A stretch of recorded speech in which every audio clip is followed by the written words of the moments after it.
Cool. All right. Hi, I'm Clive Stafford Smith. It's been a real pleasure being here.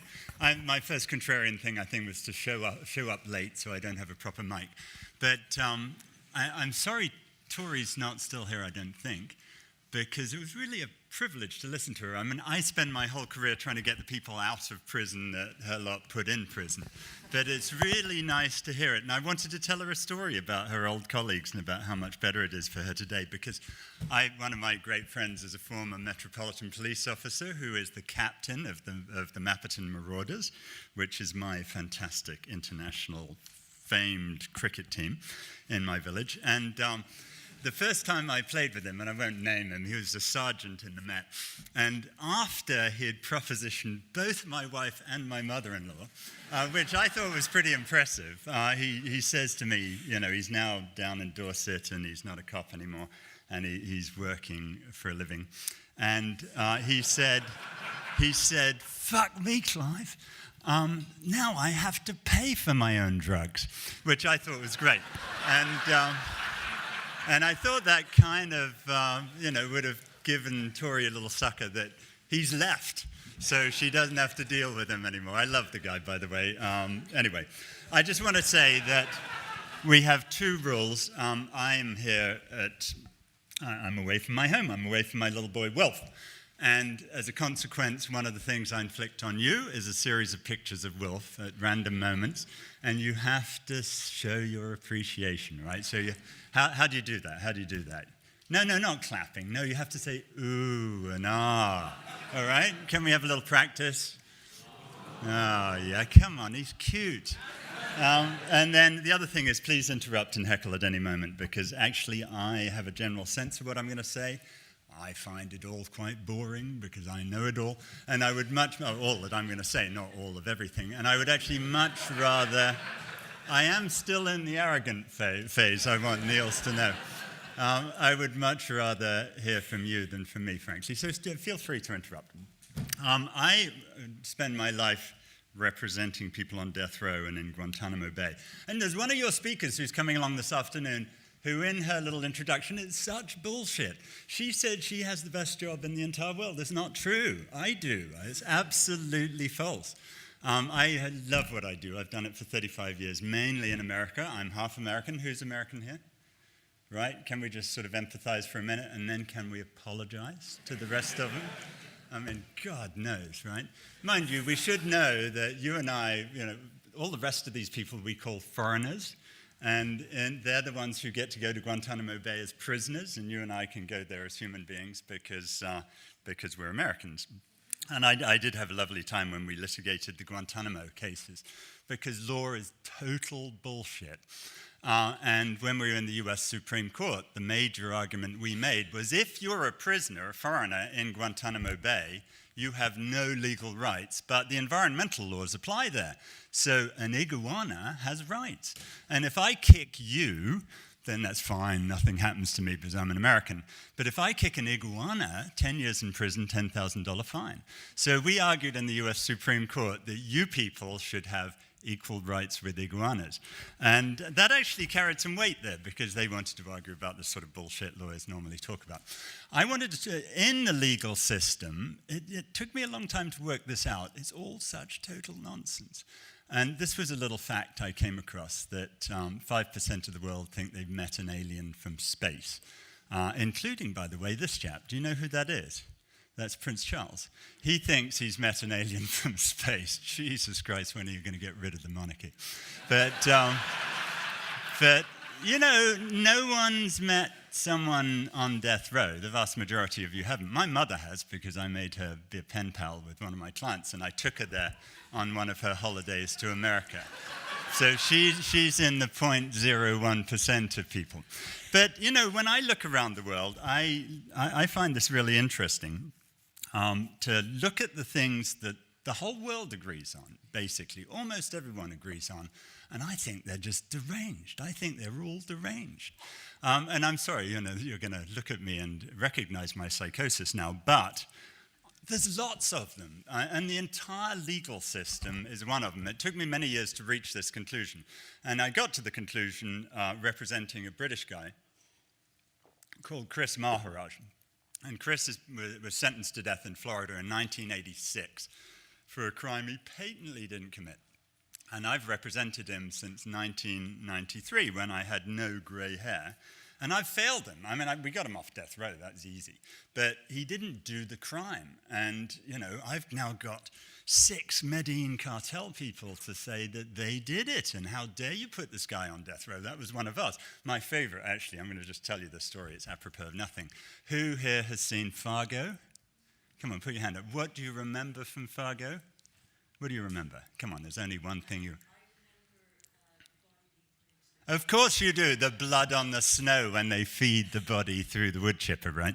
Well, we're making a movie about this, actually, because in Chris's case, the real killer was a guy called Cuchilla, meaning the blade, and he worked for Pablo Escobar as an assassin. And he killed 300 people, including the 2 folk who Chris Maharaj was sentenced to death for. And I was down in Colombia trying to line up some cartel people to confess to murder. And it was not so hard as you'd think, because I've represented a bunch of those folk, right? So I was staying with the sister of the head of the cartel, which frankly is a really safe place in Medellin. And they'd arranged for me to meet the guy who murdered Cuchilla. So the guy who murdered the victims for whom Chris was on death row. And I'm talking to this chap. And he said, yeah, we kidnapped Cuchilla because we were trying to get to Pablo. We tortured him for a while, and he didn't know where Pablo was. So at that point, I said to him, now it is time for you to die. How would you like to die? And Cuchilla had killed 300 people, turned to him and said, really? That's not how we did it. We didn't give people a choice. And this chap I'm talking to said, yeah. And at that point, I said to him, that was just a little joke. And then they fed this poor chap through a wood chipping machine. But unlike Fargo, this poor guy, as his feet went in, was still alive. I mean, it's disgusting, right? So, this was Chris's case, and he was on death row for the crime committed by this lunatic. And I was trying to work out how I had screwed the case up for so long and failed to get him out, having got all these people testifying. And I'm half Jewish, so I have an immense sense of guilt as well as the nose.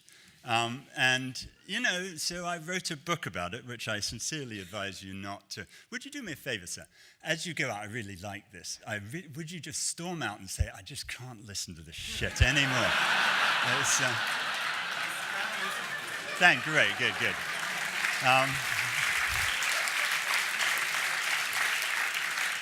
The poor guy's only going to the toilet. But anyway, I was trying to work out how could I have failed Chris all these years. And I've failed a few people. I've watched 6 of my guys die in the chamber, and that's not a good part of the job. So I wrote this book, which you should never, ever pay good money for, right? It's called Injustice. Please steal it from your local bookshop. And it's really good for people who suffer from insomnia. But in it, I was going through the reasons why, I was trying to figure out in my own mind how I'd screwed up. And I gradually came to see that the entire judicial system is fucked up and everyone is in the wrong job. It's really interesting to me. It may not be interesting to the rest of the world, but I'm going to inflict it on you anyhow. You won't have to read the book then. That when you think about CSI, you watch CSI, I really want one of you people to make a series on TV called CSI, which means crap CSI, because that's what it all is. All forensic science. I was a scientist when I was younger, and all forensic science in the courtroom is crap. Because when you think about it, there's no one who looks down a binary microscope at 2 hairs, one from the crime scene and one from my client, and says, God, I'm wasting my time, aren't I? I mean, this is all bullshit. So everyone who does it is doing it because they think it can put someone in prison. And as with any science, it means nothing unless you've proven actually what it means. So if you look at 2 hairs and it's easy to make a mistake, it's 50-50 or whatever, it doesn't prove very much. It's only proves something if the probability of a false match is 1 in thousands, right? And there was only one study that had ever been done on forensic hair analysis because the police just use it. They've used it for 100 years. of the 1,481 people who have been executed since 1977 in the US, 140 of those people went to the chamber based in large part upon forensic hair analysis. And I got obsessed with this in a capital case I was doing in Mississippi. So I called up the one person who had done a study where he said the probability of a false match was 1 in 3,500. And I said, can I see your, the figures that you got that number from? And he was a police officer in Canada, and he asked me who I am, and I explained that I'm a commie, pinko, liberal defense lawyer in Mississippi. And he says, well, I'm not sharing it with you, am I? I'm a cop. And, that's not science, technically. That's rubbish. And so we recalculated his statistics, and it turns out that the probability of a false match using forensic hair analysis is 50-50, the same as tossing a coin. And yet they've used that for years under false pretenses where some guy comes in and says, this is a match, and the jurors all say, oh, it's a match, he must be guilty then. And it wasn't until 2015 that the FBI finally admitted, well, I'd written a law review article about it, saying it was all bullshit, which naturally no one had read. And indeed, I was really sad to see that no one had even cited it, even myself, which is very rare because I normally cite myself a lot because it's such incredible, intelligent stuff. But no one paid any attention to my law review article. But in 2015, 21 years later, the FBI finally admitted that they had testified falsely in 95% of the cases they'd done over the last 50 years. Now, they were lying, they'd testified falsely in 100% of them, but that was a good start. And because it was just all rubbish. And the same's true of all forensic science, DNA even. Forensic DNA is nonsense. Because, I can tell you, because I've had them get the wrong result several times when my guy did it. But that's sort of interesting, but it's not good. Because on the other side, they get it wrong all the time too. Because if the odds of a false match of DNA is 1 in 10 to the power 35 or whatever, the odds that Joe Blow, who works for the Mississippi Crime Lab, is going to screw it up are about 50-50. Indeed, we did a study, and the forensic crime labs get it wrong 20% of the time. So when you bring these things into a courtroom and pretend they mean something, it's just rubbish. Police officers, Tory is clearly not that chap who's from the wire, but I've sued a lot of cops over the years, and I really was impressed with Tory. I wish she was still here. But when I sue them, I get their psychological records. And when we do a criminal trial, in theory, what we're trying to do is get the right person. And we have a mantra that is, it's better that 99 guilty people go free than one innocent person should suffer. Do you agree with that? No, you don't really. Not if it's someone you don't like.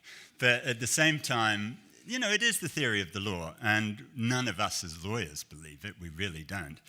And certainly the police don't believe it. And the people who become cops, when I sue them, I get their psychological records, and it's really interesting. And the vast majority of police in both Britain and America have what's called the authoritarian personality. I bet Tory doesn't.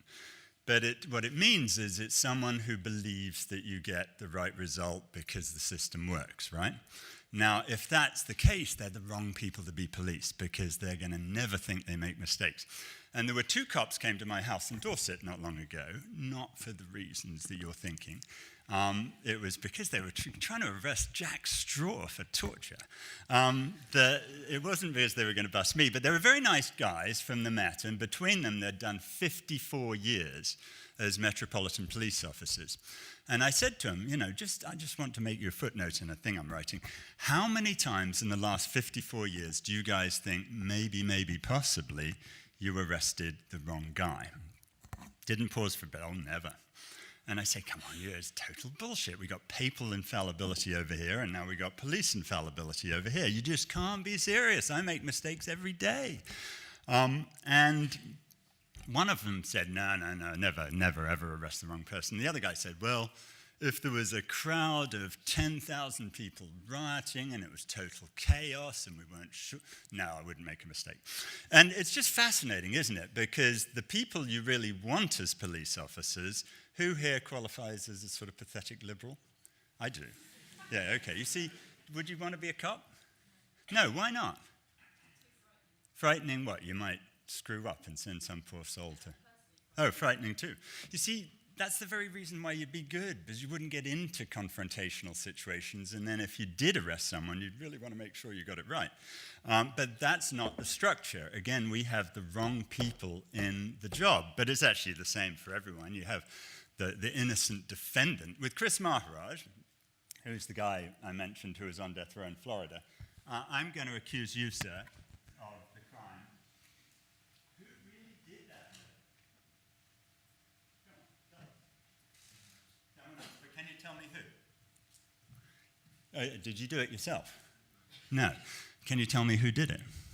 You see, they're fucking useless, innocent people. They're so annoying. If he'd done it, he could help me with all sorts of useful facts. But look at that guy. He's totally useless. And it gets worse. It gets worse. He's more than useless. He's irritating as well. Listen to this. Listen to what he's going to say now. Normally, to do a capital case takes about 3 years. You're going to have to sit in prison for 3 years while I do it. You say you're innocent. Sort of pisses you off. Do you mind sitting in prison for 3 years while I go about my job? You see, look at that. If he was guilty, he'd say, Jesus, if it's going to take you 3 years to get me off this, you can take as long as you like. Better 3 years this end than the electric chair. Not him. And then, he's sitting there saying, look, I'm 100% sure I'm innocent, right? You're 100% sure you're innocent. So you don't believe that 12 reasonable people are going to find you guilty beyond a reasonable doubt, right? So, if I tell you don't bother with your alibi, we got this made, are you going to listen to me or are you going to insist you put the alibi on? He will, he's an idiot. If he was guilty and I had a good alibi to help get him off, he'd go with it, but not him because he knows he's innocent. That's so annoying. And this is a problem that the system simply doesn't recognize. They don't recognize that the defense lawyers doing capital cases psychotic, or we pay $1,000 for an entire capital case in the Deep South, in Mississippi and Louisiana. That was the rule when I started doing trials down there. And one of the first trials I did, I keep my hours, so I did a little over 1,000 hours. And so they were paying a little less than $1 an hour for doing a death penalty case. I went to a really posh law school, Columbia, and so we sued them under the Federal Minimum Wage Act because they should be paying $5.25 an hour at the very least. But the people I went to law school with are charging $1,500 an hour to represent your fucking corporation on an issue of money, and we get paid $1 an hour to represent someone for their life. And you get what you pay for, right? So the quality of defense lawyering in capital cases is incredibly bad. And even if it isn't, because the system's so messed up, I have managed to get an innocent person executed myself. So, thank you. Come on, I view that as the Princess Di picture, right? It makes Wilf look a little like Princess Di. Don't you agree? Oh, he's so cute. I am one of the world's most annoying parents. Anyway. So, you might think that the court system works it out, and I'm here to tell you that the British legal system, the British court system is even more ridiculous than the American one, and I went to school with most of those people at Radley College, where we had, if we were cheering for our team, we really had to stand on the edge of the pitch and say, rah, rah, Radley, rah, rah. I mean, can you imagine? And those people went on to become judges, for Christ's sake. We should definitely abolish private schools. Anyway, as I wrote in The Guardian recently, and they really got pissed off at me, but it's true, we should. But the Supreme Court of the United States has just got a bit madder, right, because of Mr. Kavanaugh. But, the things that those people do, they held, for example, in Murray versus Giordano, that someone who's on death row, who's illiterate and whatever, has to represent himself. That's deranged. Who's a lawyer here? Anyone? God, thank God, there's nobody. So good. Lawyers are sociopaths? It's really interesting. We've done a study to prove it. That in California, we did a study that showed the three groups of people who are sociopathic in America are doctors, lawyers, and mass murderers. So that sort of puts me in my place. And actually, it's logical when you think about it, because people become lawyers. They're selfish bastards, and they're just trying to make lots of money. But, you know, the Supreme Court held this. I'm going to tell you the second stupidest decision, and someone has to volunteer to explain this to the assembled hordes. Is this on? I don't know if it is. Who's going to volunteer? Yes, it is. Who's going to volunteer to explain the next? Really, I'm going to pick on you. No, I'm going to pick on you. Sorry, you're not going to volunteer. Okay, the next one is this. Herrera versus Collins, where the US Supreme Court said that whether you're innocent is not legally relevant to whether you should stay in prison or get executed under the US Constitution. Could you explain that to these people? Can I just say that if I had another career, it would have been a mounted policewoman. Oh, right. Just to get that out. So you think that's pretty cool that innocent people should be locked up forever? And yeah, great. I like the idea of a uniform and a big stick and a socking great horse. I'm just going to back away from her a little bit. But seriously, can you explain this madness that came from the US Supreme Court? It is totally deranged, isn't it? And I can't explain it either, except to say that, we're just going to go for, it came from this guy. We'll go back to the picture of Wolf in a minute. But it came from Justice Antonin Scalia. And as you know, they say you shouldn't speak ill of the dead. I don't understand why not. He's dead, and he was an asshole. And the guy was the one who said in Herrera that whether you're innocent or not is not legally relevant. And he said it's because it's not in the US Constitution. But it's not in the US Constitution that the sun should rise every day either. I mean, some things are just assumed by sane human beings, but not by him. But he also said this, that there's not a single case, not one, in which it's clear that a person executed for a crime that he didn't commit. That, in legal parlance, is total bullshit. And I just want to go back because I want you to have a chance to... oh, look at him. Isn't he cute? I'm sorry, I just have to come around here and admire him. And he's doing what I do a lot of, which is pointing at people and telling them they're wrong. Anyway, there's a lot of contrarian rules. I like what Neil said. I'm going to try and steal his PowerPoint because he's so much more sophisticated than mine, because I'm still in the sort of 1990s. But it's really unfair, isn't it? Because I got lots of young people working with me at Reprieve, which is the charity I set up. And I have them work really, really hard for quite low pay. And then I try to take credit for everything they do, which is great. But... they haven't taught me to do a decent PowerPoint yet. So I think there are some rules that guide the work I end up doing, which is representing people under fairly dire straits, all death penalty cases or terrorism cases. And one is that the people with power are terrified of us, which is really great. Politicians are terrified because they need to win an election. I don't give a shit what they think, but they really do. They behave badly because they're worried about keeping their power. But the thing that I think people tend to forget is that the worse things are, the better it is for us. The law, as we approach it, is deranged itself. And so I just want to tell you about a couple of projects we're doing now, largely because I'm not here just for my own entertainment. I'm here because I want to exploit you people. I think it's really interesting to hear other people's ideas about the sort of madness you encounter and the things that you deal with. But more to the point, I really, really want you to work for free for me on this next project because I'm so excited about it. And I want some help from people who know what they're doing, which is the postmortem project. And it's based on the greatest legal philosopher of all time, who wasn't Aristotle or anyone like that, but Brer Rabbit. And Brer Rabbit, I had read to me by my nanny, because I had a nanny. It was that sort of thing before my father bankrupted everything. I just finished a book about him, by the way, which is all about, he was bipolar. I love my dad, but he was really quite deranged. And so just to tell you one story about Dad, he came over when I was doing a capital trial in Mississippi one time. And he was watching, and after about 30 minutes, he did what Dad always did, which was announce, I'm a total moron, my son is, and I could do so much better a job, and he's doing a dreadful job. So he got in a bus, and he went up to Jackson, Mississippi. And because he was a brilliant guy, and he was a first at Cambridge and all that good stuff, he talks his way into the governor's house, where he sits down to a cup of iced tea with the governor of the state of Mississippi to talk about the case I was doing. And he says, well, really, this guy Clive's defending, you should execute him, because obviously reincarnation is a fact, and, he's fucked up his life so far, so, give him a chance at another one and just go ahead and kill him. And while you're about it, actually, you'd be doing me a personal favor if you'd execute my son as well, because he's really fucking up so badly by being a lawyer, and it'd just be the kindest way to go. That's what my dad did. And the only reason I know about that is he told me all about it later, because he was quite pleased.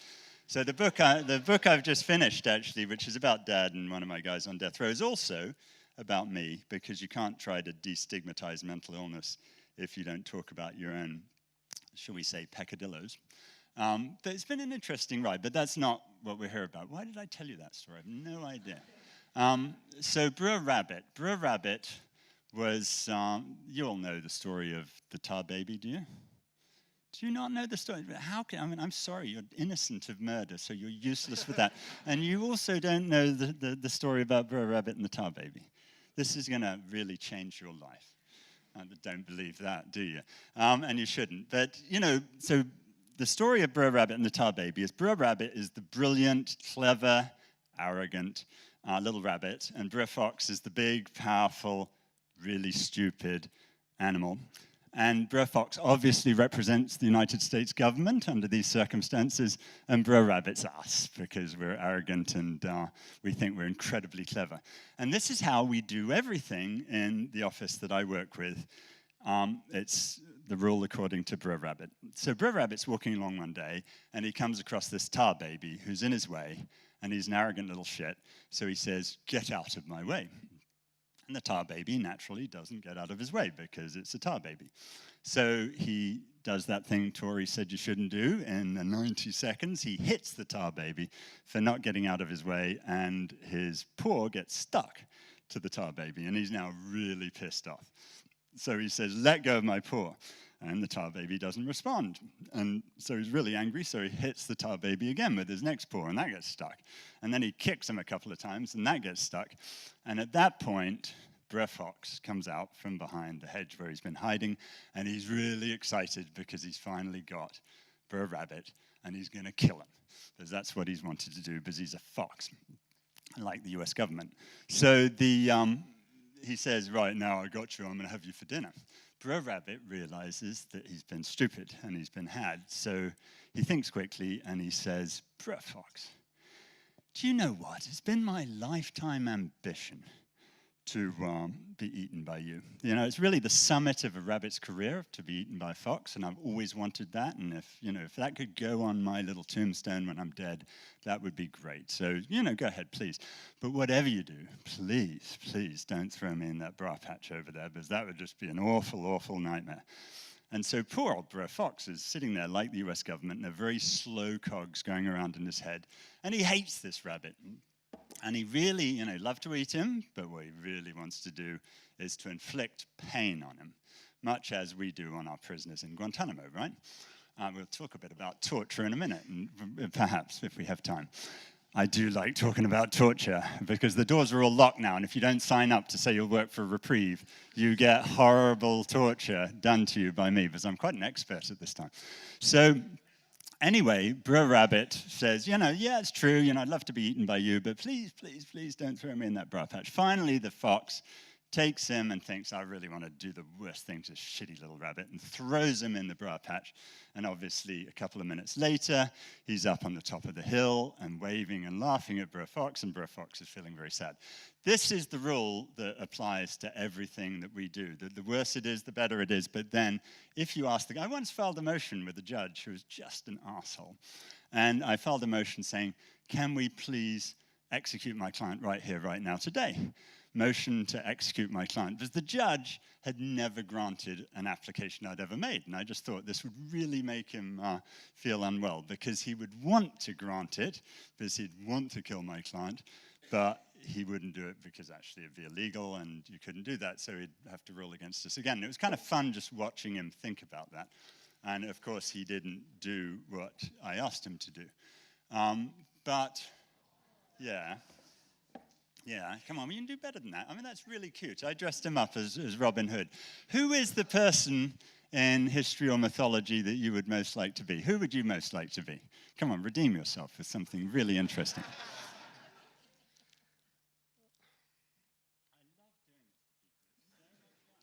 Robin Hood. Oh, well done. He is learning. He's a lying bastard, but he's learning. He knows I have no comeback to that he said Robin Hood, a brilliant, brilliant bit of false advertising. So, this is what it's all about ultimately. As I think Neil said, you people are obviously, brilliant folk with great talent. And I guess the question is how we use those things. And my mom, bless her, she's a wonderful woman. I'll tell you another story about my dad. He sat me down at age 7, and he said, "You're really immature?" I sort of shrug at that point. And yeah, I was pretty immature. In fact, many, many people say I still am, and I think they're probably right. My wife says I'm at least got the brain of a 14-year-old at this point, which I view as a massive step forward. But my dad said, "You're very immature. It's time for you to go live by yourself. So here's £200, now piss off and go and live by yourself." And I was a bit confused at that point, because £200 in 1966, now you know I'm about to have a 60th birthday, Jesus.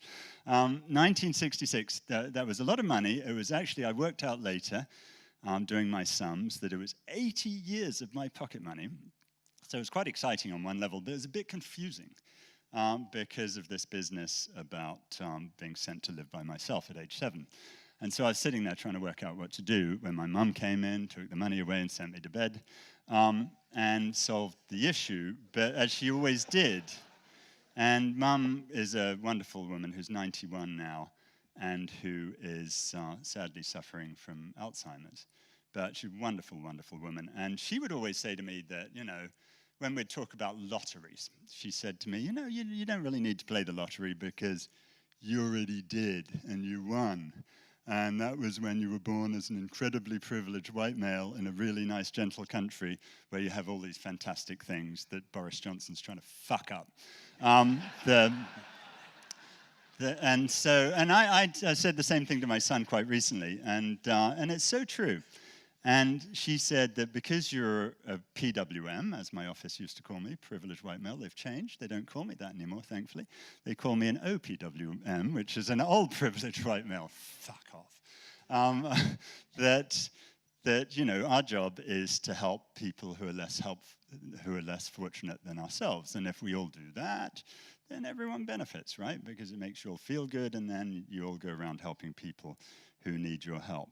And frankly, the reason I do death penalty cases is because when you look at hatred, as Nils was saying, there's nowhere quite like the distillation of hatred than that moment when the government has made its mind up that it's going to take you into a chamber and sacrifice your life for some mythical god of deterrence. And, I've been there. And that moment when that person who has nobody on their side is being put to death is really, really quite something. That's why I do what I do. But what we have to think about is how we do the things we want to do to stop them doing their mad things. And so taking torture. The US says that waterboarding is not torture, it's enhanced interrogation techniques, right? So do you agree with that? You don't. Are you un-American? You are. You've been abroad too long. So I was kind of curious, because if we talk about it on their grounds, and they say we need to torture people because they're really bad terrorists, and we've got to get them to stop blowing up New York, that we have that conversation, we're going to lose it. If we have a conversation that's a bit different, we can probably win it. And I have a little hobby, which is to find out with each of the methods that we as Americans have used on people, we call enhanced interrogation techniques. Let's look at what the Spanish Inquisition called it, because that sort of sets it in medieval perspective. And so with waterboarding, enhanced interrogation techniques, you remember, the Spanish Inquisition called it tortura del agua, as in water torture. But, interestingly, I discovered that the Gestapo, who used it too, called it verschärfte Vernehmung, which I'm reliably informed means enhanced interrogation techniques. And I just think that sort of sets that in perspective. And indeed, I was so pleased, proud even, although pride is one of the 7 deadly sins, when the New York Times started using my language for another one, stripado. Who knows what stripado is? You hang someone by their wrists and it slowly dislocates your shoulders. And it doesn't sound awful, right? But actually it is really, really painful. And if you just say hanging by the wrist, it doesn't sound so bad. But if you say, well, actually the Spanish Inquisition called that stripado, it begins to make people think about it slightly differently. And when the New York Times referred to this as stripado, that was a real step forward in terms of persuasiveness. But I just want some ideas from you. That's really why I came today. Some ideas about how we can magnify this whole thing. It'll be in 2020 when it comes out, to get the message across to the US that we have indeed executed a lot of innocent people. So give that some thought if you would, and send me your ideas. And if they're good, this is what I promised you, that you get into purgatory instead of eternal damnation. And I think that's a pretty good deal, because you don't want to get into heaven because they're so boring, aren't they? I mean, come on, you look at heaven, it's full of incredibly tedious people. So that's that. Thank you very much, and now it's time for you to have lunch, I think.